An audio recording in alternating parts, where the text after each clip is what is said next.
હિંમતનગરના મોતીપુરા શારદા કુંજ સોસાયટીની આસપાસના one world complex સર્કલથી નવી સિવિલ હિંમતનગર સિટી અને નજીકની સોસાયટીઓ સુધીના આરસીસી રોડની હાલત બિસ્માર થઈ ગઈ છે।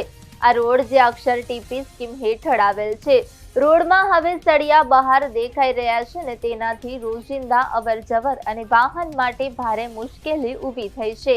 સ્થાનિકોએ જણાવ્યું કે આ માર્ગ ઉપરથી 108 એમ્બ્યુલન્સ સહિત અનેક વાહનો પસાર થાય છે, જે હાલની સ્થિતિમાં દર્દીઓ માટે જોખમ સર્જે છે।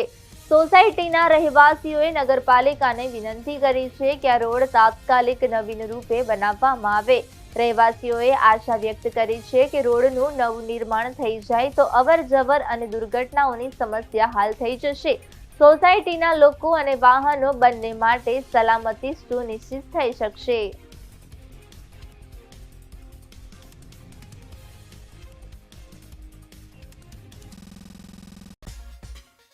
અત્યારે હાલ આપણે જોઈ શકીએ છીએ કે આ જે રોડ બન્યો છે એ અત્યારે મેટલ ખુલ્લી થઈ ગઈ છે, એટલે અહીંયા આગળ આ બધા જ લોકોને પણ અહીંયા આગળ અકસ્માત થવાનો ભય પણ છે, ટાયર ટ્યુબ પણ તૂટી જાય એવી પરિસ્થિતિ છે।